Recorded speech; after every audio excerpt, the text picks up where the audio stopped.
Hi friends, welcome to Samayal. இன்னைக்கு நம்ம சேனல்ல பார்க்க போற ரெசிபி வந்து கிட்ஸ் ஸ்பெஷலான ரெசிபி.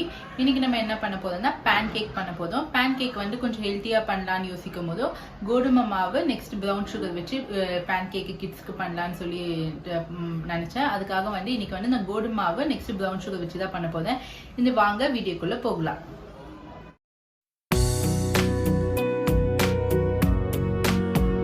ஃப்ரெண்ட்ஸ் இப்போ வந்து நான் பேன்கேக் வந்து கோதுமை மாவு தான் எடுத்துக்கிறேன். ஏன்னா கிட்ஸுக்கு வந்து ஹெல்த்தியாக இருக்கிறதுக்காக மைதா வேணா நீங்கள் எடுத்துக்கோங்க. இந்த கோதுமை மாவு 1 கப்பு கோதுமை மாவு 250 ml கப்பில் இது 1 கப் கோதுமை மாவுக்கு நான் 4 டேபிள் ஸ்பூன் ப்ரௌன் சுகர் எடுத்துருக்கேன். ஒரு 1/2 டீஸ்பூன் வந்து பேக்கிங் சோடா ஆட் பண்ணிக்கோங்க. 1/2 டீஸ்பூன் பேக்கிங் பவுடர். இப்போ இது நாலுமே நல்லா வந்து மிக்ஸ் பண்ணிக்கோங்க. pancake வந்து கிட்ஸ்க்கு வந்து நல்ல ஒரு ஹெல்த்தியான ரெசிபி. நார்மலாக வந்து pancake வந்து மைதா மாவில் தான் பண்ணுவாங்க. நீங்கள் வந்து கோதுமை மாவு ராகி மாவு இந்த மாதிரி குழந்தைங்களுக்கு ஹெல்த்தியாக நீங்கள் ஆட் பண்ணிக்கலாம். இந்த pancake வந்து நீங்கள் ஈவினிங்கில் ஸ்நாக்ஸாகவும் கொடுக்கலாம். ஸ்கூலுக்கு போகிற குழந்தைங்களா இருந்தால் மார்னிங்க்கு வந்து பிரேக்ஃபாஸ்ட்டாகவும் நீங்கள் கொடுக்கலாம். ஃப்ரெண்ட்ஸ் இந்த மாதிரி ஒரு லார்ஜ் பவுல் எடுத்துக்கோங்க. இப்போ இது கூட வந்து நான் ஒரு முட்டையை மஞ்சக்கதவு தனியாகவும் வெள்ளைக்கதவு தனியாகவும் நான் பிரித்து வச்சுருக்கேன். இப்போ நீங்கள் மஞ்சக்கதவை ஆட் பண்ணிக்கோங்க. ஆட் பண்ணி நல்லா பீட் பண்ணிக்கலாம். எதுக்காக இப்படி தனித்தனியாக நம்ம பீட் பண்ணுறோம்னா நம்மளுக்கு வந்து பேன்கேக் வந்து நல்ல பஃபியாக வரணும். அதுக்காக நீங்கள் பீட்டர் இருந்தால் பீட்டர் கூட யூஸ் பண்ணிக்கலாம். இப்போ வெள்ளைக்கதவையும் ஆட் பண்ணிக்கோங்க. இப்போ இதையும் நல்லா மிக்ஸ் பண்ணிக்கோங்க.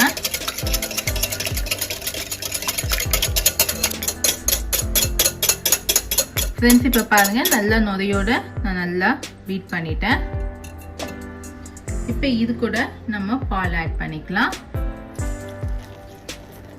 பால் வந்து நான் 1 கப் எடுத்துருக்கேன். 1 கப்பு கோதுமை மாவு இல்லைனா மைதா மாவுக்கு வந்து நீங்கள் 1 கப்பு பால் 1 முட்டை எடுத்துக்கலாம்.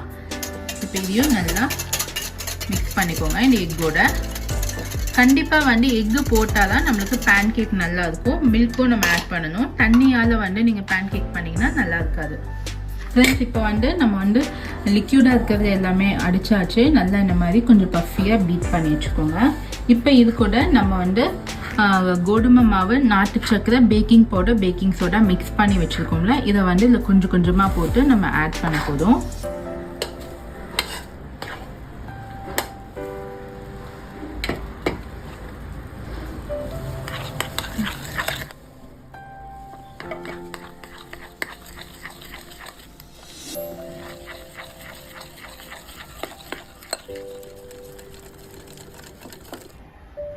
ஃப்ரெண்ட்ஸ் இப்போ பாருங்க இப்போ எந்த கட்டியாக இல்லாமல் ஃபுல்லாக நம்ம நல்லா மிக்ஸ் பண்ணியாச்சு.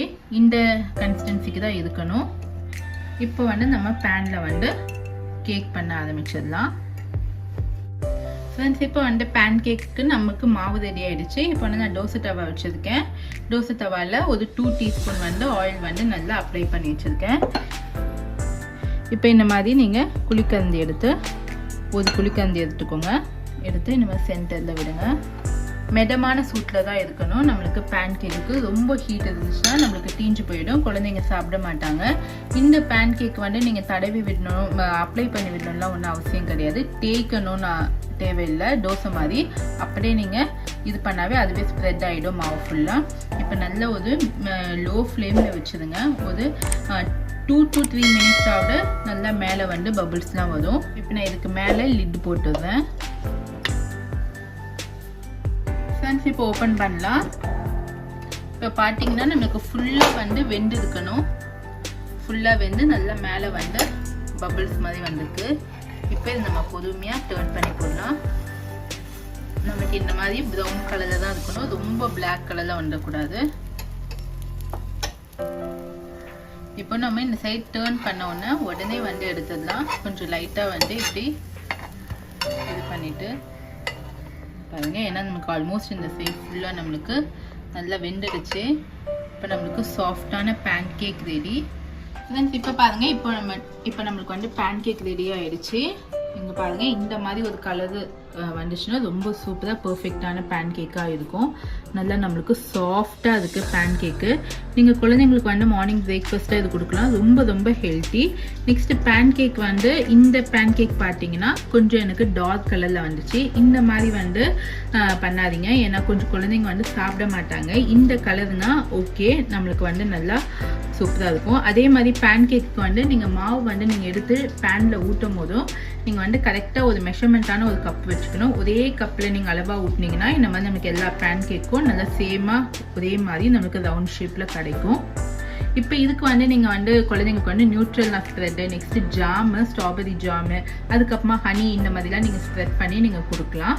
இப்போ நான் வந்து ஹனி தான் வச்சுருக்கேன்.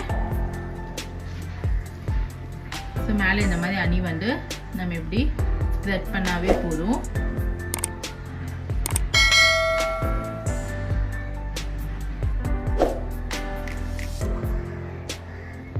ஃப்ரெண்ட்ஸ், இந்த ரெசிபி நீங்கள் வீட்டில் ட்ரை பண்ணி பாருங்கள். உங்களுக்கு எப்படி வந்துக்குன்னு உங்கள் ஃபீட்பேக்ஸ் எனக்கு சென்ட் பண்ணுங்கள். இதை என்னோட சேனலில் ஃபர்ஸ்ட் டைம் பார்க்குறீங்கன்னா என் சேனலை சப்ஸ்கிரைப் பண்ணிக்கிட்டு பக்கத்துக்கு பெல் பட்டன் கிளிக் பண்ணால் லேட்டஸ்டான வீடியோஸை உடனடியாக பார்க்கலாம். சுவையான உணவுடன் ஆரோக்கியமான வாழ்வு. தேங்க்யூ.